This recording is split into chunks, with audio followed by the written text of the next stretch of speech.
Hello everyone! Welcome to my channel. So, ang video natin for today is about cooking. Ang lulutuin natin ay sweet and sour pork.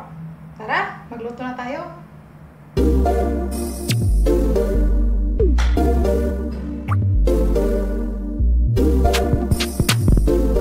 Sa pagluluto ng sweet and sour pork, ang ingredients natin ay syempre ang pork, marinated in pepper and light soy sauce, tomato, green bell pepper, onions, garlic, and sa paggawa ng butter, gagamit tayo ng cornstarch, flour, cooking oil, 1 egg, and black pepper.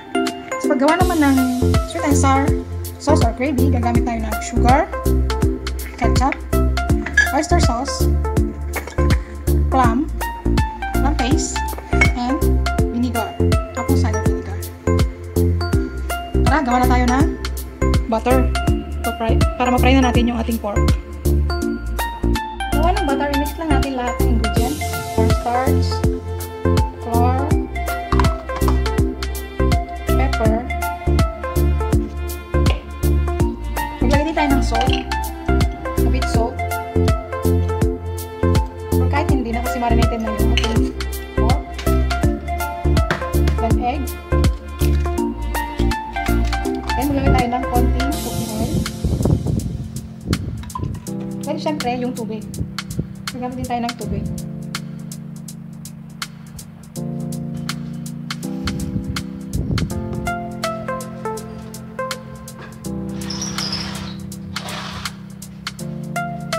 Then mix natin all together.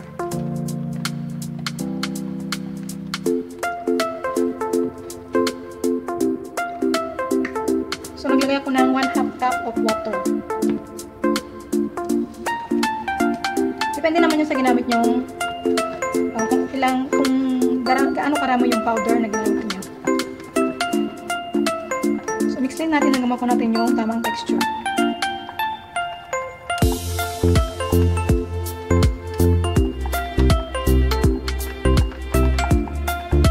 Yan, okay na siya. So next natin na gagawin is yung gravy. Mix natin yung gravy. Maglagay tayo ng 1 tablespoon of sugar,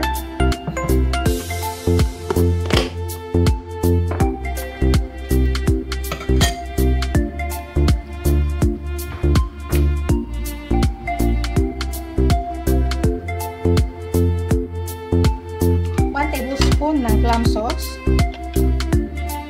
Kung wala ang plum sauce, pwede naman yung pineapple. Then, ketchup. 2 tablespoon ng ketchup. Then, 1 tablespoon ng oyster sauce.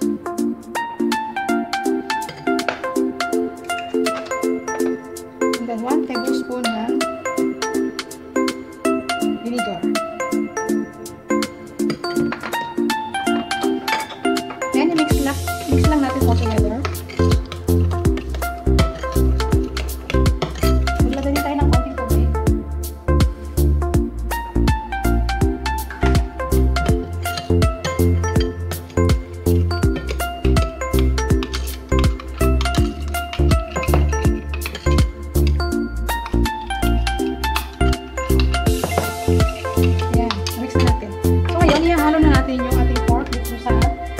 Butter. Itong pork, pinarinate ko na siya ng pepper and light soy sauce in 30 minutes. So, mix lang natin all together.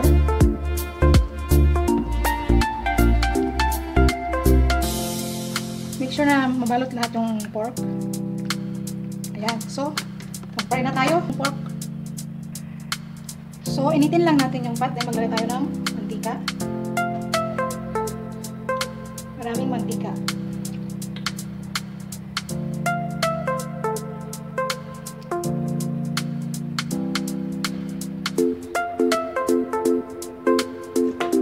Then, initin lang natin.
natin siya alisin sa oil.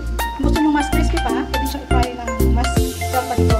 Pero sa akin pwede na to. Make sure na luto lang siya talaga kasi hindi na natin siya i-fry ulit mamaya. So alisin na natin siya, gagamit tayo ng strainer para maalis yung mga excess oil.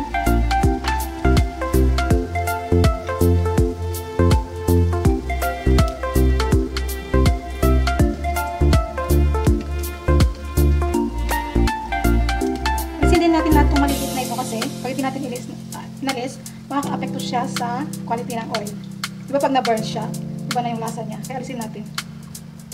So, ayan. Ipapry lang natin lahat yung pork natin and then mag-proceed tayo sa next step. Step natin ay ipapry natin yung ululutuin natin yung ating gravy. So, mag-heat tayo ng pan, wok, then kung mainit na maglagay tayo ng mantika.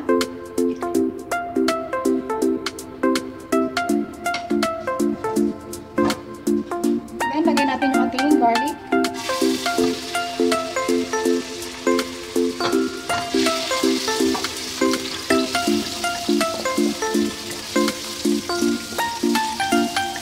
Fry lang natin siya hanggang maging fragrant. Lumango yung ating bawang.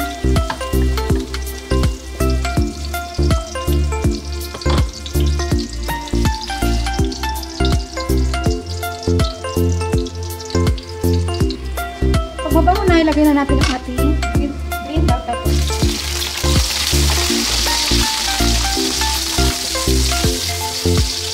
Cover lang natin ng 1 minute.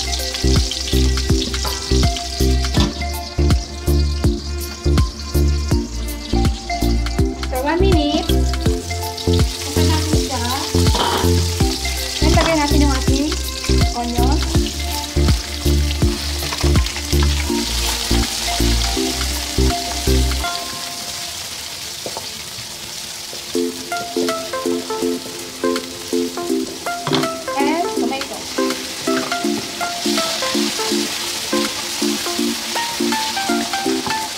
Lagay natin ngayon yung ating ginawang gravy.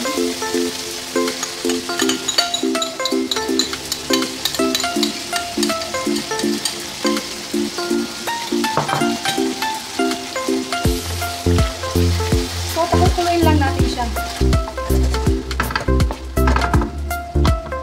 Cover natin para kumulo.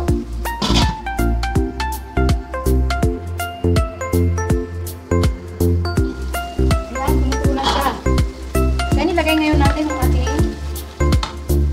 fried pork. Ito na siya. Lagay natin. Patayin na natin ngayon yung ating apoy. Mix lang natin yung ating gravy sa fried pork. Lagay din tayo ng spring onion. Mix natin hanggang sa mag-coat lahat yung pork ng gravy.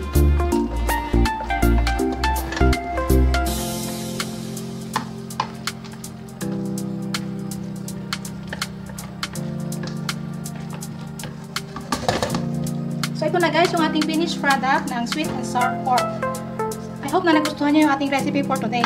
Huwag niyong kalimutang mag-like at mag-subscribe sa channel ko. Okay? See you in my next video. Bye!